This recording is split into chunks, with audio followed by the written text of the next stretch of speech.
Veliki pozdrav moji dragi gledatelji. Moje ime je Mario, dobrodošli na YouTube kanal Aura Centra.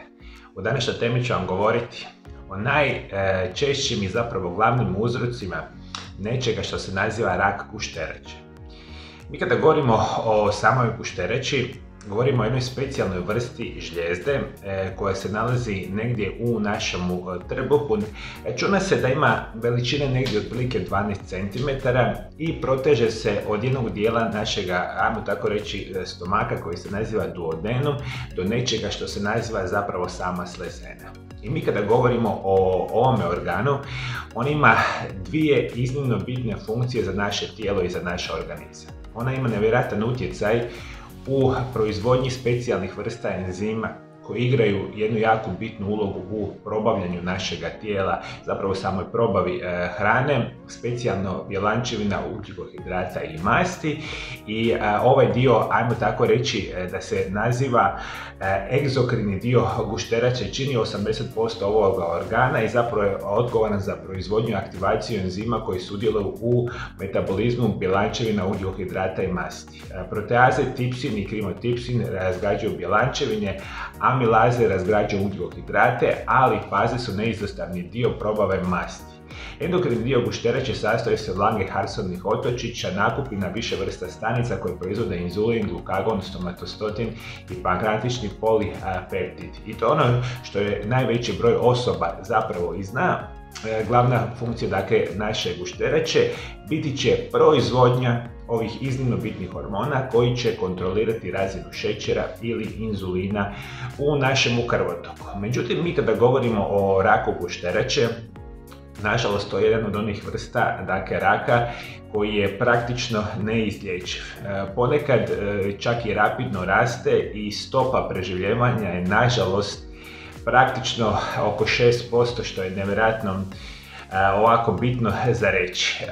Po učestalosti se računa negdje u razvijenim zemljama i na negdje između 7., 8. do 10. mjesta u smislu broja osoba oboljelih od raka gušterače, a praktično glavni uzrok zašto nastaje rak gušterače biti će apsolutno alkoholizam.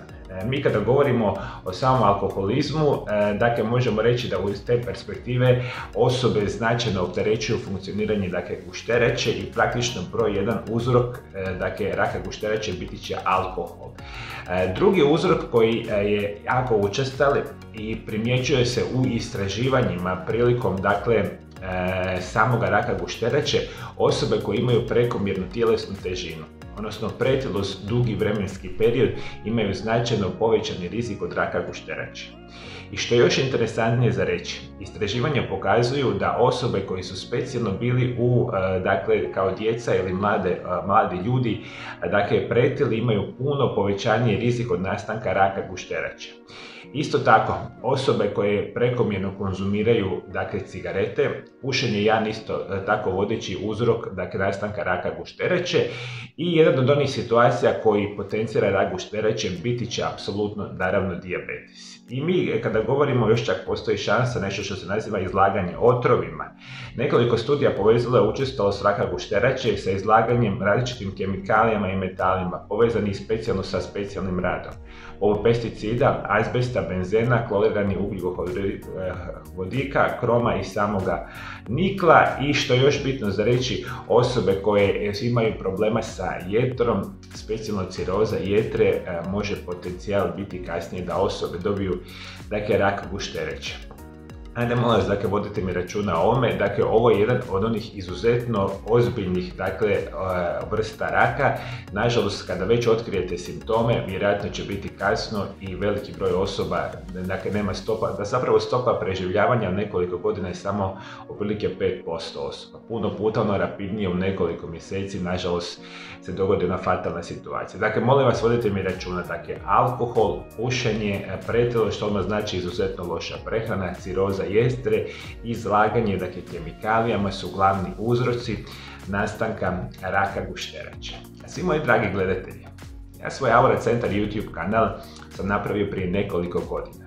I moja glavna razlog zašto sam to zapravo počeo raditi, ne bi li svima vama pomogao u prevenciji, prepoznavanju bolesti i da vam puno opcija prirodnih načina liječenja praktično najtežih oboljenja u današnjem modernom načinu života.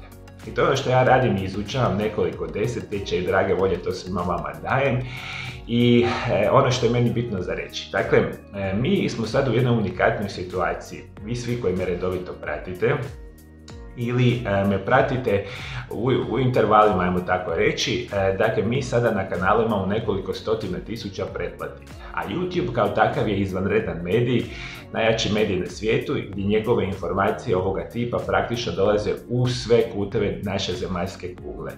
I na ovome kanalu sad imate nekoliko tisuća video zapisa koje pomažu svima vama i milionima osoba u svijetu, a zamislite da ova situacija i smisla, dakle, ovih mojih zdravstvenih informacija pomogne stotinama miliona osoba u svijetu, to je bilo fenomenalno. Međutim, da bi mi to napravili, mi na mome kanalu moramo imati puno više pretplatnika, puno više komentara, video zapisa, puno više situacija vezanih za sami kanal. Jer kada kanal ima više pregleda, više video zapisa, više komentara, onda će YouTube napraviti jednu jako bitnu situaciju, on će još više potencirati ove video zapise da se preporučuje drugim osobama u svijetu. I meni je to osobna velika želja, ja se nadam i svima vama da pomognemo što je većem broju osoba u svijetu. I tu veliku ulogu igrate svi moji dragi gledatelji, ukoliko još se do sad niste, molim vas ovdje dole ispod video zapisa, kliknite na ikonu pretplati me, kliknite na ikonicu zvona i postajete dio jedne velike zajednice mojih dragih pratitelja i mojih dragih gledatelja iz cijeloga svijeta. Na taj način će YouTube dobiti još puno većih signala da ove naše video zapise šalje, a mi ćemo kao kanal rasti i pomoćemo puno većem broju osoba u svijetu. Hvala najljepše što me pratite do druge teme.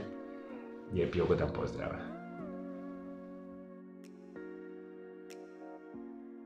Znam da veliki broj vas, dragi moji gledatelji, želite moje osobno liječenje svih vaših bolesti i oboljenja, a niste u stanju doći u moju ordinaciju iz raznih razloga. Upravo iz te perspektive je zadnjih nekoliko godina osobno sam otvorio mogućnost svima vama da se konzultirate sa mnom osobno putem telefona.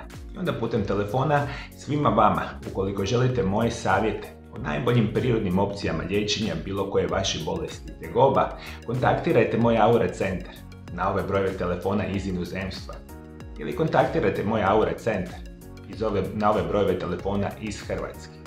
I sve što trebate je dogovoriti termin konzultacije sa mnom osobno. Konzultacije ćemo naravno raditi na hrvatskom, ali isto tako možemo na engleskom i na njemačkom jeziku. I upravo iz te perspektive, drage volje, svima vama ću dati moje znanje i dati ću vam najbolje programe prirodnog liječenja za vaše bolesti i oboljenja.